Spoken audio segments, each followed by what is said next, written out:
Hey, it's Carl from Kakawa and SideHustleArtist.com. Thanks so much for dropping by.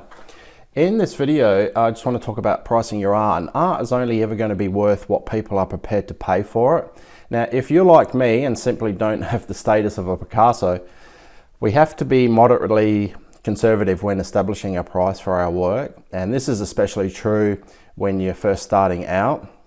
So a really good mindset to have is, I would like to achieve such and such price for my painting. And the thing is, we artists don't really have much control over the price of any given piece of art that we produce. It's always going to be up in the air. And after all, money is simply just an idea, and art is only worth what people are prepared to pay for it. So the big tip is to keep producing work. The more work that you're pumping out, the more you have to sell, provided you're not asking far too out of reach prices for your work. So don't be like me when I first started out, only to finish a painting and let it sit around and I admired it too much for a week. What tends to happen is that the price value seems to keep rising in your own mind, and the longer that you're building an attachment to it, the greater the exaggeration of price value seems to keep increasing. So keep working and keep selling. Avoid getting too attached to your work, and don't get attached to the whole idea of what you're actually worth as an artist, because you may actually get a little bit disappointed. Think like a professional. Every business starts off slow until it builds some momentum. Now, does this mean that I've previously reset my prices based on price suggestions from buyers in the past? Yeah, I have. I've had paintings sitting in my studio for over a year, and I would pull them out and take them to each exhibit, but still I couldn't get a sale out of them. It was only then that I decided to swallow my pride and set my prices in accordance to what people were prepared to pay. So finally, they started to sell. And a really good handy price feasibility tip is, if you're really stuck, then consult your audience. Let's say that you're exhibiting 10 pieces of your work, and you have determined a price range of between $100 and $1,000 for 6 of those pieces. Leave the remaining 4 pieces unpriced. So in other words, hang the paintings for exhibit without a price tag on them. Now, while some people may be very quick to say, well, simply they're going to compare size of the painting against the similar sizes that have price tags, and they're going to do that. People will compare sizes and determine a value that way. But the idea is to test your market. If somebody really likes one of your pieces without a price tag, they'll ask you what price you're actually asking for it. So encourage them to suggest a price. Ask them what they would be prepared to pay for it. Before you exhibit, have a predetermined price range that you'd be happy to let the paintings go for.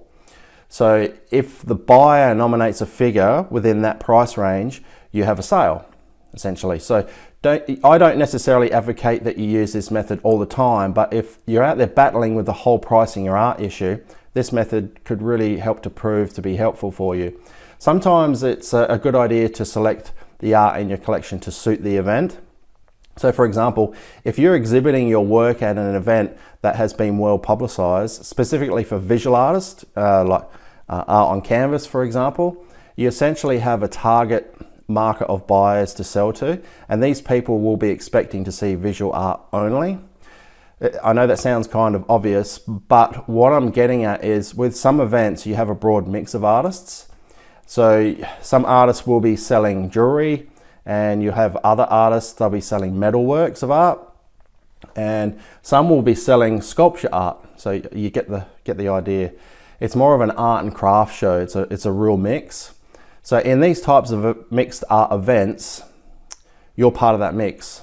It's not specific to your type of art, so to speak. So if you're exhibiting with other artists selling a diverse range of art, you will sometimes need to be a little flexible with your pricing. And one way around this is to speak to the organizers of the event when you first submit your entry form. And you can quiz them about what kind of art they will be expecting at the event. And if they tell you it will be a broad category of art, then you can be prepared at least. Likewise, if it's specifically just for art on canvas art, you know you will have a more target market of buyers, and you can prepare accordingly for that as well.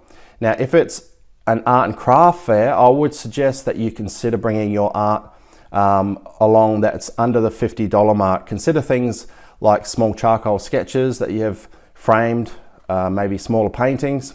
I know of an artist who sells his work successfully in the $2,500 to $4,000 range, but when he exhibits art at craft fairs, he brings along very small 6x5 paintings in little black frames with glass covers that he sells for under $200.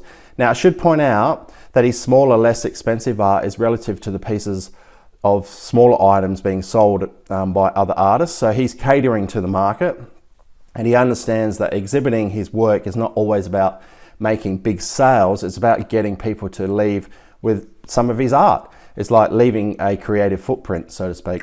So regardless of size and price, his art will be hung in yet another home as a result. Now, the homeowner's friends and relatives, they'll ask, oh, where did you get that great little painting from? And of course, the point what I'm trying to make here is that he is building his name and reputation as an artist by being flexible and also open to the market that he's in. You can also try price testing. So one thing to keep in mind is that establishing prices can be really challenging. Granted, it may seem like a huge obstacle at first, but avoid getting too frustrated with it. So as you learn more about marketing your own work, you'll get a broader feel as to what people are prepared to pay for your artwork. Now, you may want to consider using different price points. So, for example, test prices right under the breaking point. And the breaking point price for art at craft fairs is around about $400. Now, this is probably the highest in terms of impulse buy range. So if you have if you got a painting priced at $500, consider $495 instead, for example. Likewise, if you have a painting priced at $400, try testing the price at $389. Have you ever noticed how those real estate agents set house prices at those crazy $299,000 marks? The buyer's mind sees that the house is inside $200,000 price range, but of course, with a little investigation, we know full well that they're trying to secure $1 short of $300,000. It is indeed all purely psychological. It's very common price marketing tactic, of course. Now, is it clever or cunning? Well, maybe a bit of both, but my point is to test the price strategy because in some cases it can work for your benefit with your art. You can also do price comparables. Another point worth remembering is to check what other artists at your exhibit are actually asking for their work. And I've made this mistake and priced my work significantly higher than all the other artists at the event. And was that ego? Well, not really. I simply didn't do my research and I went underprepared and I sold nothing as a result. And so the public had the option of buying quality art much cheaper than mine, and going by the neatly packaged paintings under their arms of people passing by, it didn't take me long to realize where I actually went wrong. I was simply asking way too much for my own work. What I should have done is a little research and then brought my prices in line with the fellow artists that I was exhibiting with. After all, they were working in a familiar territory and kind of knew what to expect in terms of prices. You can also create purchase incentives. Now, some people find it very challenging to make a decision about a purchase. And in the mind of your customer, every purchase is essentially a risk. After all, most people have budgets and money is valuable to them. So the last thing any of us want to purchase is a liability. And this is why many people often hesitate when it comes to purchasing goods and services. Now, it could be said that what you see is what you get when it comes to art. People either like it or they simply don't like it. However, as an artist selling your work, you still have a responsibility to help reduce the risk factor that often occupies a buyer's mind. And sometimes a little purchase incentive is all they need to encourage them to proceed with a purchase. So you can provide things like free shipping, for example, rather than discount a piece of work, offer free delivery or free shipping to the customer's home. You can make it a free bonus to accompany the purchase of a piece of your work. Shipping fees can put people off, in particular if they're too high. And one way around this is to tuck the shipping fee inside the actual retail price of your art. Of course, How much of the shipping fee you tuck into your overall retail price will depend on how much you actually sell your art for, of course. You don't want it completely out of perspective, because it will become really obvious to your customer that there is no bonus incentive at all. And you compare it to like a snake swallowing a pig. It's very obvious where the pig is, but if the snake was to swallow a mouse, it's not as noticeable. Bad analogy? Well, perhaps, but I think you get the point that I'm trying to make. By removing what I call the second cost associated to a purchase, which of course is the shipping fee, you give the buyer a little incentive to proceed with the purchase moving forward. You can also be appropriate with your purchase incentives. Quite often your potential buyer will not be ready to actually make a purchase. They may simply be looking for a decor solution, or they may be setting out as a novice collector, for example. Therefore, they may just be window shopping in order to get a feel for what they might like and what is currently available. So in this situation, things like free shipping or discounts, they won't really grab their attention.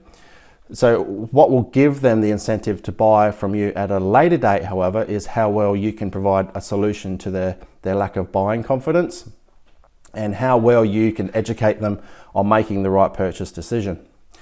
In other words, if you can provide proof that you understand their situation by offering color coordinated work to suit their surroundings, or even a theme appropriate commission piece, for example, they will become more inclined to contact you when they're closer to making a purchase decision, and therefore taking you up on your free shipping offer or other purchase incentives that you might have as well. And lastly, ask your buyer. Your greatest resource for purchase incentives can be found by simply asking your prospective buyer what they actually want. Ask them what would make it easier for them to purchase. By doing this, you'll discover a range of incentive ideas that you won't spend a lot of money trying to figure out different techniques, and your buyer has all the answers that you need. So you don't need to be afraid to ask them. And that's it for this video. Thanks so much for watching. I really do appreciate you tuning in to watch. If you've not done so already, please subscribe to my channel. That way you can be notified when I release a new video. And thanks again. I look forward to connecting with you again soon and helping you advance your career as an artist. Till next time, your art buddy, Carl.